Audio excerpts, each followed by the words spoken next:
Hey all, welcome to episode 4 of reviewing your custom single cards. Let's jump right in, starting off with a Patreon member. Thank you for your support, Daga. This card is Skyscraper 3 Hero World, a field spell. This card's name is always treated as Skyscraper. If a hero monster you control battles a monster that has higher attack, it gains 1000 attack during damage calculation only. Monsters from your field, grave, and banishment with hero in their original names are also treated as elemental hero, destiny hero, evil hero, mass hero, vision hero, contrast hero, and extra hero monsters. During your main phase, you can reveal one hero monster in your hand. Add one card from your deck to your hand that meets one of the criteria listed below, then place one card from your hand on the bottom of the deck. If you reveal a normal monster to activate this effect, you can add 2 cards instead of 1, but each cannot meet the same criteria. You can only use this effect as Skyscraper 3 Hero World once per turn. You can either add a fusion normal set or polymerization, a spell trap that specifically mentions the name of a hero monster, or a hero monster with different attribute than the revealed monster. So overall, I think this card does a lot of good stuff for the deck. Obviously, you have that tidbit here that allows you to combine the various types of heroes into one cohesive thing. So like the things that only support one of the subsets can now start to support everything else. So I like that. I like the third effect, especially when you add in that extra bonus for using a normal monster to give you an incentive to run those normal monsters, but then also be able to piece together those fusion materials that typically take up a lot more resources. So work like that there. And then the first effect, of course, is a callback to the first Skyscraper. My issue with this is, just as I tend to point out with a lot of custom cards, too much text. I think when I checked here, it was in the 170 range. And I always call back to Golden Castle of Stromberg is the spell that has the most words on it in the current game, and that's at around 115. So you gotta cut a lot here. I would probably say cut the second effect altogether, and then you would still need to cut some more after that. Maybe just get rid of the first effect too, because that third effect is so pivotal for the deck, especially the way cards are designed now, where everything is helping you to search for all your pieces. So that has a very modern twist to making the hero deck more relevant in today's day and age. But just depending on how you want to go about it, maybe you cut out some of those extra bits of that third effect, or maybe it doesn't have 3 different things you can search out for, so you're able to maintain some of those first 2 effects without having to cut out everything. But that word count is just too much for any card that would ever see print. So I'm going to give this a 6 out of 10. I always come down a bit harder on cards that have a high amount of text, because I want to incentivize people to keep under that, especially under that 120 limit at least, and preferably under the 100 limit. But I can understand sometimes you go between the 100-120 range. But otherwise, I mean, thank you again for your support, Daga. And also shout out to Kraus. He does great work with designing card arts for different Yu-Gi-Oh cards. I've used a lot of his work myself. Always a pleasure to see his work. Next up is Toguro with Dragon with the Magical Hat. Must be a special summon with Fang of Critias using Magical Hats. When a monster or monsters you control is targeted for an attack or by an opponent's card effect, except during the damage step, choose one spell trap from your deck, special summon them as normal monsters, attack 0, defense 0. You need to specify the stats as well with respect to attribute, level, and type. In face down defense position, that attack or card effect now targets that card as the new target. It also has another effect where we reveal one fusion monster that lists the Fang of Critias in its card text. You can banish this card from your grave, add one trap card listed in the card text of the fusion monster from your deck or grave to your hand. Then you can add one the Fang of Critias from your grave to your hand. So both 2 great effects. Obviously that second effect helps you recycle back Fang of Critias to be able to use it with more traps.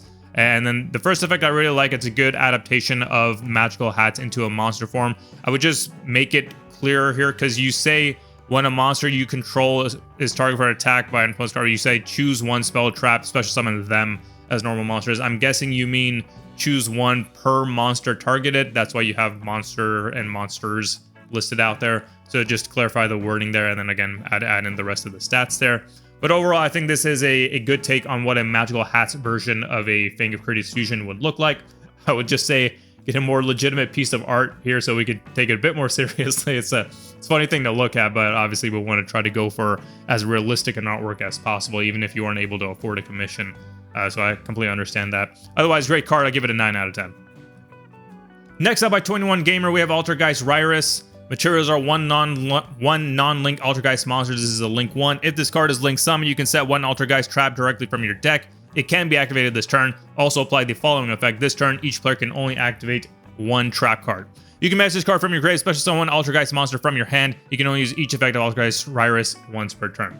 So a solid extender in 2 ways for the archetype. You have the first effect to get you your traps, and then the second effect once it hits the grave to be able to special summon more monsters from your hand. And I get that the link one with the +1 on summon is a quick and easy way to make weaker archetypes relevant, because it does give you that extender, especially when a lot of those weaker decks, they have their first summon blocked and they can't really do anything else, so it gives you that option post first move. So that's quickly becoming a very cookie cutter design choice that makes, in my opinion, just makes all the decks kind of function in a similar fashion. So I'm not a fan of it. I can understand it, just not a fan of it. I'll give it a 6 out of 10. Next up by Umejr, we have Borrel Refill, a continuous trap. When this card is activated, you can special summon 1 rocket monster from your hand, grave, or banishment. While you control a rocket monster, the effects of all link monsters your opponent controls become: if this card is summoned, target 1 rocket monster on the field, destroy it. You can activate this card from your hand by discarding 1 card. Powerful floodgate against links, but I suppose it essentially shuts itself off eventually once you've popped enough of those rocket monsters. So I think it's fine. Otherwise, good design here, since it builds on the self-destruction aspect of the archetype. Overall fits really well into what the archetype is intending to do. I'll give it an 8 out of 10. Next up by Jonathan, we had Raid Raptor Ironclaw Falcon. This is a rank 9 comprised of 2 level 9 winged beast monsters, unaffected by the effects of monster special summon from the extra deck. If this card is Xyz summoned, you can declare 1 card type, fusion, synchro, Xyz, or link, destroy all monsters your opponent controls of that type. Once per turn, you can detach 2 materials from this card. This card's rank becomes any rank from 1 to 12. Also add 1 rank of magic spell from your deck to your hand. I like what this card does. Gives you another path to Ultimate Falcon, or really any of your Xyz, and fills in the missing rank 9, which I suppose is missing for the very reason that it would give an easy option into Ultimate Falcon. It's been a while since I looked at Raid Raptors, but from what I recall, I don't think the typical engine lends itself to easy rank 9s. So if that is still the case, then I would suppose it kind of balances itself out, being an easy option into Ultimate Falcon, but being a bit trickier to bring out with the deck as it's currently comprised. So I'll give it an 8 out of 10. Next up, we have by James Blackwing Gofu the Vague Shadow. So many of you may be able to point out that this is already a card that exists. So this is an errated version of this card. Cannot be normal summon or set, must be first to be special summoned from your hand while you control no monsters. When this card is special summoned from the hand, you can special summon 2 Vague Shadow tokens. Winged Beast, Dark, level 1, attack 0, defense 0, but they cannot be tributed or used as synchro material. Also, for the rest of this turn, while you control a Vague Shadow token, you cannot special summon from the extra deck except synchro monsters. You can banish this card and or 1 more face-up non-tuner you control, then target 1 Blackwing synchro monster in your grave whose level equals the total levels the banished monster has on the field. Special summon it, and if you do, it is treated as a tuner. So to give a view of what the side-by-side looks like, so the main difference here, in fact the only difference here, is that little bit here where for the rest of the turn while you control a Vague Shadow token, you cannot special summon monsters from the extra deck except synchro monsters. This is obviously, without that stipulation, the reason why this card is currently banned, because it essentially gives you 3 bodies to work with link spam, and so that's just a ridiculous thing to have. This card literally came out just like a few months prior to when Link Monsters debuted in the TCG, so you can understand why it's been banned for the better part of 7 years now. So I think that change there would obviously make it not only come off the ban list, but probably not even worth playing except in Blackwing deck. So I think that works for it. I just have hesitation with errata cards. I think the natural power creep allows most cards to come off without ruining the existing print of cards. Like, for example, Brain Control was errated, and now we're at a point where even Change of Heart has come off the Forbidden Zone. So, and then other cards, they're just so overpowered that it's better to just create a watered down version of the card, which is really what Konami used to do back in the day. Like when Raigeki was too overpowered and banned, they came out with Lightning Vortex, so on and so forth. So I would put Gofu in that bucket where it's just too broken, and you can and they just design a watered down version of it. I can understand if they wanted to errata it as well, because it was designed at a time when Link Monsters didn't exist. But all in all, that change there is definitely sufficient, and if Konami were to errata, I think this is probably what it would look like. I give it a 7 out of 10. Next up by Leon 12345, we have the Shape-Shifting Orb. Can equip any monster from hand, field, or grave, and can only attack or be attacked when you choose one of the equipped monsters and it becomes that monster. Can only be destroyed in battle. Can be used as a fusion material if it has the required monsters or monsters are equipped, and the fusion monster gains attack points from the other equipped monsters. Can attack for each monster that is equipped. So a bit tough to understand what's going on here. I think the the latter 3 effects are fine. It's that first effect that needs a bit more clarity here. Can equip any monster from the hand, field, or grave. So is it once per turn? Does it have to... I guess it doesn't target since it can equip from the hand. Can only attack or be attacked when you choose. So if it is attacked, then does the monster that's currently equipped, like, is it summoned? Does it just take on its stats? I think all that just needs to be clarified there. I can understand what ultimately you're going for is basically like a souped-up version of Relinquished. But again, I would definitely at least add in a hard once per turn on that first effect. Otherwise, I think what you're going for is a reasonable card, but without more clarity, I'll give it a 4 out of 10. Next out by the demo, we have Balthazar, the Deviant Beast. You contribute 1 dark monster or 1 deviant monster you control or your opponent controls, except Balthazar, the Deviant Beast. Special summon this card from your hand or grave to the field of the player who controlled the attributed monster. You can only use this effect of Balthazar once per turn. If this card is special summon, you can add 1 deviant monster from your deck to your hand. Also, for the rest of this turn, you cannot special summon dark monsters from the extra deck. You can only use this effect of Balthazar once per turn.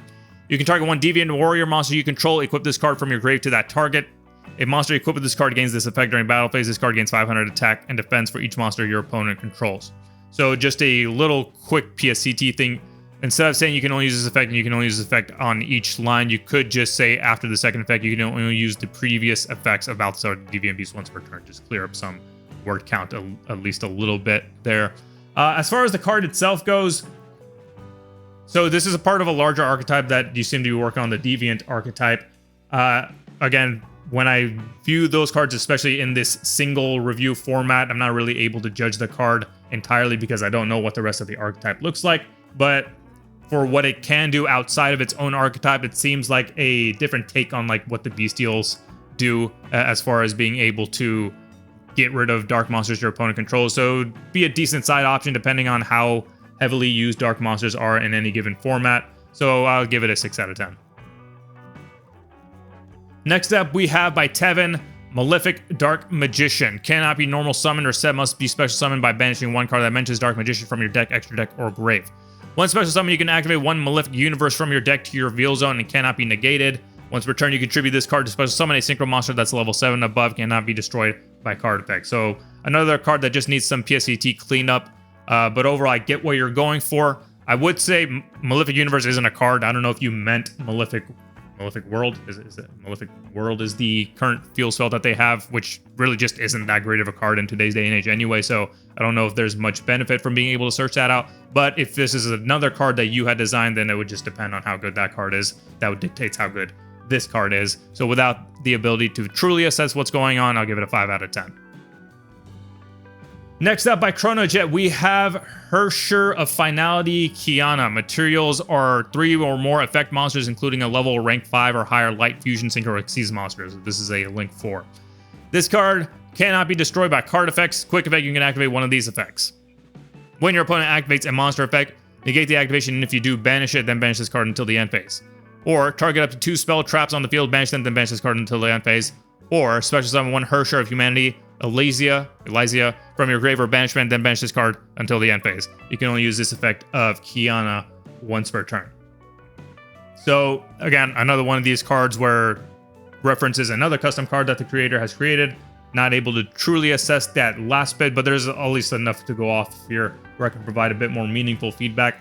This is a very powerful card. It's not super generic, so that's good, but for the decks that can bring it out, it becomes a go-to boss monster because those first 2 bullets are pretty crazy and it's hard to get rid of because it keeps bouncing off the field. I would say lower the 2 spell traps to 1 spell trap, and then with the first effect, instead of banishing the monster that you negated, maybe just get rid of that part and it just negates the activation and then it hops off the field, or get rid of the hop off the field aspect of it, because those monsters that hop off the field, I don't know. It's when you combine it with such a powerful effect, it just becomes such a big nuisance to deal with. I think the saving grace here is that it's not completely generic and it does take some investment to bring out, but I'm going to leave it at a 6 out of 10. Next up by Cyberdragoness, we have Cyberdragon Verlockung. This card is treated as a Cyber Dark card and Cyber Dragon on the field, grave, or banishment.